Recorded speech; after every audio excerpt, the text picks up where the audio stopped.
Welcome to The Real Spill, where we spill the tea. I'm Rachel James, and I have a very special guest with me, the one and the only Bali Baby. Thank you so much for speaking with me, and thank you also for your team for reaching out to us. So, how are you? I'm great. How are you? I am perfect. Well, I'm actually so excited that you guys reached out. Your music is great. Thank you. And it's such an honor actually coming to speak with you, because this is like a really big deal. You're a really big artist on the scene right now, so it's really hot. So it's so exciting that your team actually reached out to us. Yes. So you're an artist that's hot on the scene right now.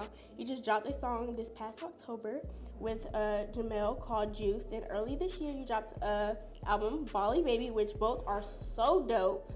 But I want to take it back just to the past. Can you give us a background story on you and where you're originally from? And what made you choose the career path of music? Yes, well, I'm originally from here. I was born in Jacksonville, military baby, but I moved to Georgia when I was 9 months, so it was like, whatever. I'm from there. I don't really say I'm from here. Right. I tell people like I moved when I was that young. They're like, no, you're from there. Right. So yeah, came from Atlanta, and I started because I was doing like freestyle videos on Twitter and Instagram, and everyone was like, girl, you're going crazy. And I was just like playing around. Like I was just imitating people that were doing a little freestyle stuff.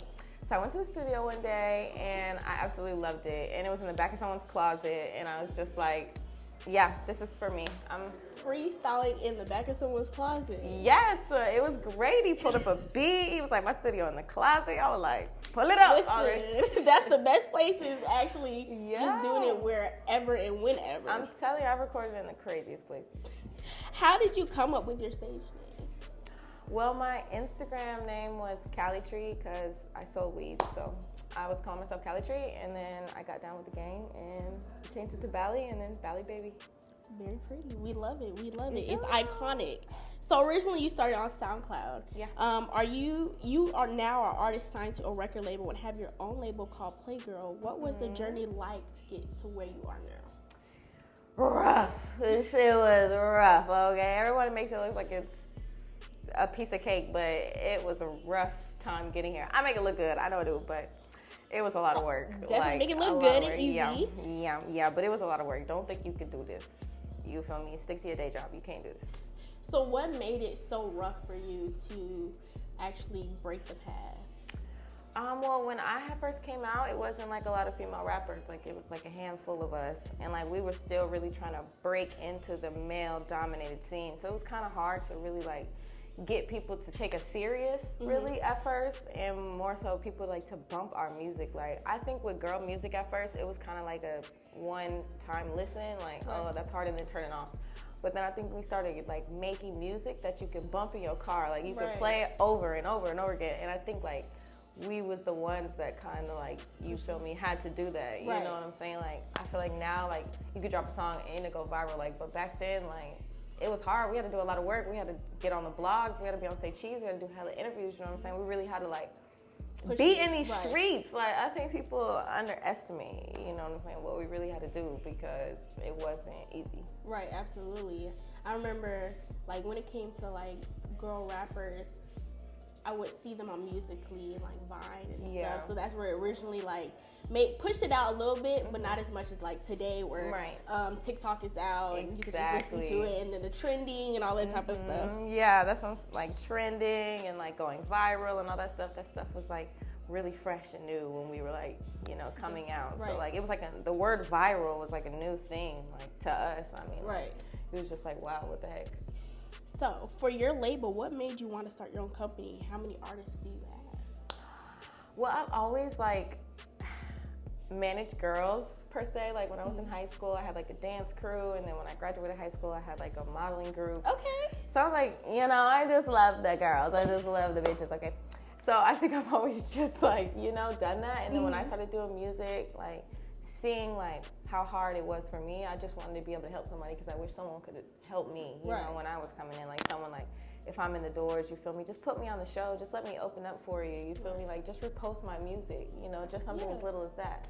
So that's why I started my label because, again, like I just know how kind of hard it is for girls to really get out there without doing something ridiculous or crazy, you know what I'm saying? Right. Like, absolutely. So How many artists do you actually have that you push and promote as much as you can? Five artists. Yes.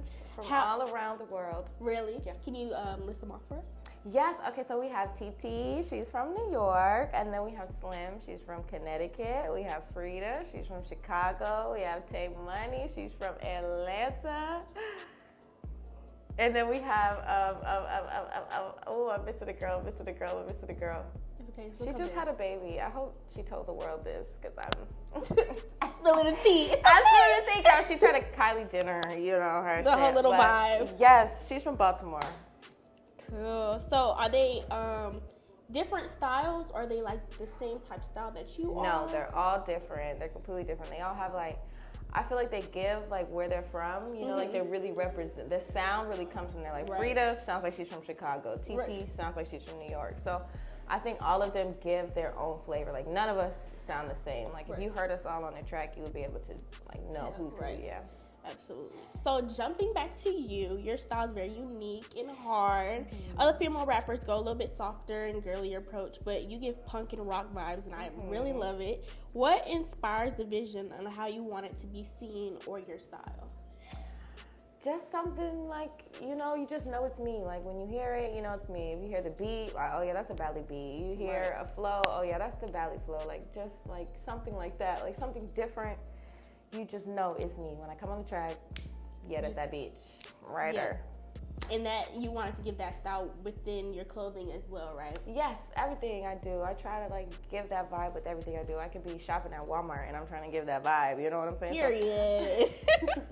So to me, what definitely separates you from other artists is that you're doing music and you're launching also, hopefully you've announced this, a weed strand called Pride Crumbs, which I personally want to try, dedicated to the LGBT community. You're one of the few openly gay female rappers, which I definitely support on the scene. So what inspired you to produce your own strand and dedicate it to the LGBTQ community? Well, again, I love the bitches. I don't think I can say that enough, but I love the bitches to the T. So, I think that the weed strand, when they came to me with the idea, I'm like, you told me that's me. Weed, girls, LGBTQ. I love the LGBTQ community. That's mostly the type shows I do. That's who books me the most. So I really since the beginning of my career. So I really have a close, kind of home for me. So I absolutely love it. Again, love the weed. Right. It just makes sense. Absolutely, it does make sense. The girls that get it, get it. The girls that don't. So when it came to picking out your strands, did you pick it? Which one? Yes, I handpicked it. I went to the grower. You feel what I'm saying? I was a real doctor. I had my suit on. Okay. I did it all. Yeah, picked it out. Everything. Did the bags. I did the design for the bags. Really? Yeah, I did the website. So you're a little bit of a digital. Yeah, I'm a nerd. Okay. When it comes to the digital. So, what strands did you pick? So what? I can't tell you. You can't tell? Okay. So we just got to smoke it and just. Yeah, you're gonna see. You're gonna find out. You know what I'm saying? They're gonna try to steal my strand. All right. So having your own strand is dope, and there are other big side. Are there any other big side projects? That you're working on to plan to shake up in the future? Yeah, y'all know I'm always making music. I have so much music. I don't even know what I'm gonna do next. Honestly, I have so much. Actually, I lied. I have a surprise EP coming on the 17th. Next weekend. Yeah.